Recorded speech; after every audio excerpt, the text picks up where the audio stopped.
those kids get that big? So I thought it would be a slightly different tack today. One of my jobs is education of the public on WDM-PON. And over the last couple of years, I've done a lot of briefings and a lot of speaking opportunities. And the same questions keep coming up, as well as I keep hearing some of the same misconceptions. So I thought today I'd try to answer some of these questions before they happen, as well as resolve some misconceptions I've been hearing over the last couple of years. But I am going to talk to WDM-PON, of course. So one misconception is if I scale my existing network fast enough, everything will be all right. And while it's well known that traffic bandwidth consumption is exploding, there's another little less known trend, and that is that traffic's getting more volatile. And early in the days of broadband, the common belief was that as the broadband penetration increased, traffic would get more steady and even, because everyone would be doing things at different times, the whole Gaussian theory. But turns out biology triumphed over mathematics as group behavior dominates, and as more people come on, traffic becomes even more volatile than it was before. So min to max, as well as peak to average ratios continue to climb. And so typical today is min to max ratios of 10 to 1 or more, and peak to average ratios of more than 4 to 1. We just can't keep oversubscribing, over-provisioning our networks for the peak and hope everything's okay. Prices are falling at the same time as penetration and bandwidth consumption is exploding. We need to have a more resilient network, as well as a more agile network, more intelligent network, as well as be prepared for the increases in consumption that are coming. Another misconception, but insert letter here, PON is cheaper. You heard that at A-PON, you heard it at B, you heard it at G, now we're hearing mixed. So this is a little graph I made, and in the curve it's kind of showing consumption is actually outpacing the ability of our standards bodies to respond with the latest PON. These things take time, and I participate in these standards bodies, and kudos to them for trying to keep up, but really the consumption curve is outpacing that. And so, if you took any one of these individual slices, you could probably make the argument that, yeah, it's cheaper for the next year, or that's not my problem, that's the next guy's problem. But it turns out, if you're building out an access network, a broadband network, or something meant to last for over the life of the subscribers, then you need to look ahead. And WDM-PON is really the only thing that gives you this unlimited bandwidth and ability to scale indefinitely. Each of these other PONs were a little bit short-sighted, and they solved the need at the time, but really what was the true cost of all these migrations from A to B to G to NG, now to XG? That has cost as well. I know at my home, I have U-verse. I'm now on my third ONU in 3 years. So there's costs associated with flipping that hardware as well. WDM-PON is about delivering a color. Everyone says, oh, WDM-PON is about colors, everyone's going to get a color. That's not necessarily the case, although there is some truth to that. It's about delivering colors to areas. It can be to an MDU, it can be to a neighborhood, it can be to an office complex, a campus. But WDM-PON also, there's been this renaissance in Ethernet called carrier Ethernet, and with it has come all these new protocols and all these new abilities to slice and dice bandwidth and manage it. And WDM-PON includes that carrier Ethernet. So what you can have is a color subdivided any number of ways you want it, up to 1,000 different ways. You can have in what's called EVCs. So you can have these electronic virtual circuits. You can assign individual bandwidth profiles, cost structures. You can track it by phone, PDA, media servers, by home-to-home, neighborhood. You can slice and dice this. So now WDM-PON is more about delivering a color to a group of subscribers, about delivering a chunk of bandwidth, but you use carrier Ethernet to subdivide that bandwidth up. And here's showing 1 gigabit to the home, where and the cool thing about WDM-PON is the colors are completely compatible with WDM transport. So you can go from core to metro to access all the way to one of these neighborhoods with that same Ethernet feed and that same color, and then let the carrier Ethernet NID. Sometimes they're called Ethernet access devices, sometimes they're called NIDs. But it's a carrier Ethernet box that subdivides that bandwidth up and gives it intelligence. Here's an example of something I certainly never foresee happening. I don't always call them right, but I've noticed this in RFPs we've received, as well as some recent adoption in the federal space, and that's use of WDM-PON for 1 gig to the desktop. And so in this case, colors are brought to the end of a row, and then that row of cubes or desktops then is fed point-to-point Ethernet, or normal active Ethernet. And you say, well, wait a minute, that's not really 1 gig to each desk, it's 1 gig to a row.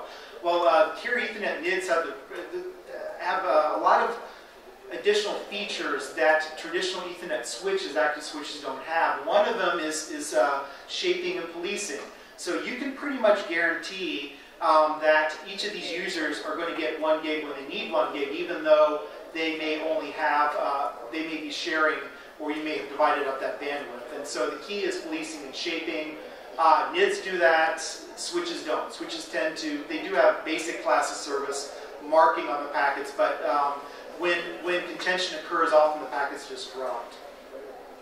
So let's move on to the next misconception. I need separate networks to serve my legacy wholesale and Ethernet needs. So many times I look at a customer's network and you're dealing with 3 different groups of people, 3 different sets of fiber, 3 different vendors. And the beauty of WDM-PON is that you don't have to do that. You can carry legacy Sonic SDH, carry Ethernet if you want to resell your service to someone else to help amortize the cost of your network. And you can run your own IP and PLS LAN. At the same time you're running a service, you can run your own LAN all over the same fiber pair.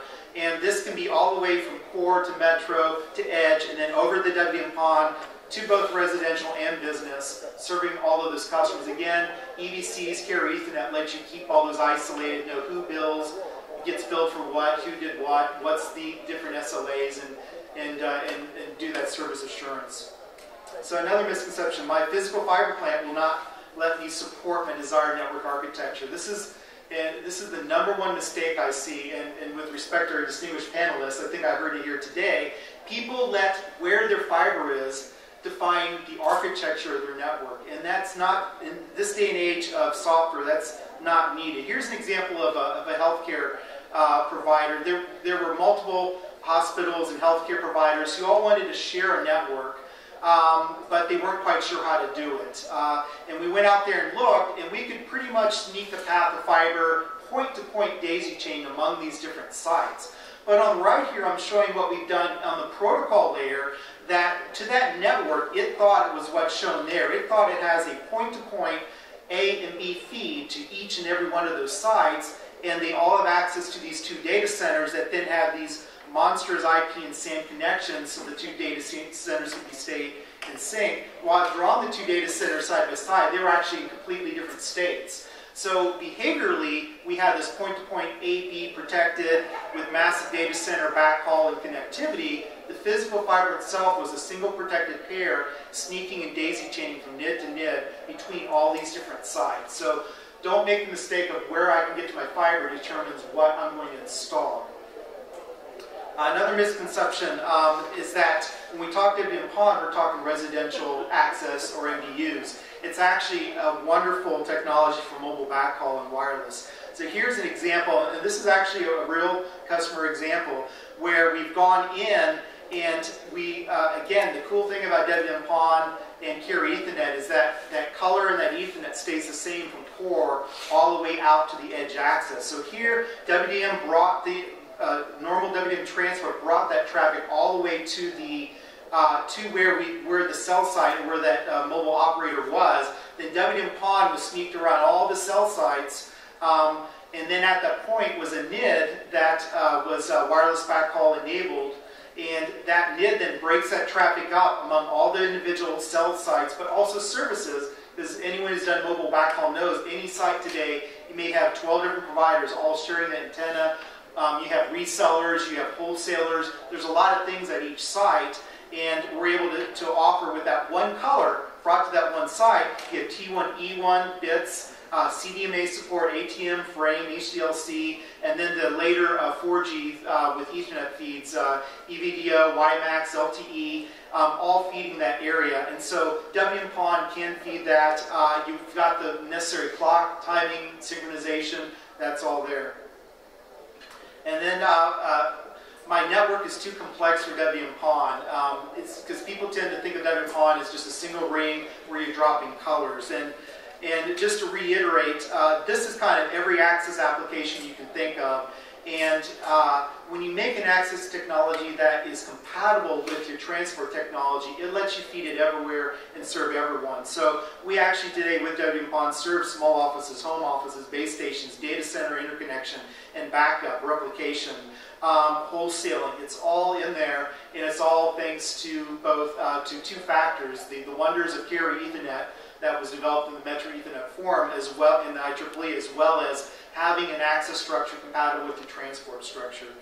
So I thought I would conclude with this slide because I thought it was pretty cool. It's one of our PhDs did a lot of modeling of WDM-PON, trying to understand what's the best subscriber ratio or split ratio. And it turns out there really is no one answer. He's trying to understand where does the cost lie.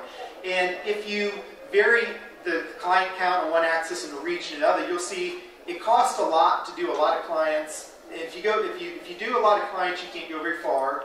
If you go very far, you can't do a lot of clients. It's pretty obvious. But if you plot every permutation of that, you can kind of see that you get a line that goes from the top left to the bottom right. So with WDM-PON, you really don't have to pick that up front. You can choose on a network by network basis. You can choose where on that line you want to be. Do I want to go for reach in this one area with less subscribers? Do I want to go for more clients in this other area with less reach? And that's kind of where you are on that curve. In general, up and to the right costs more. But pretty much things fall on that line there. I thought that was a good slide to kind of finish up with. All right, thank you.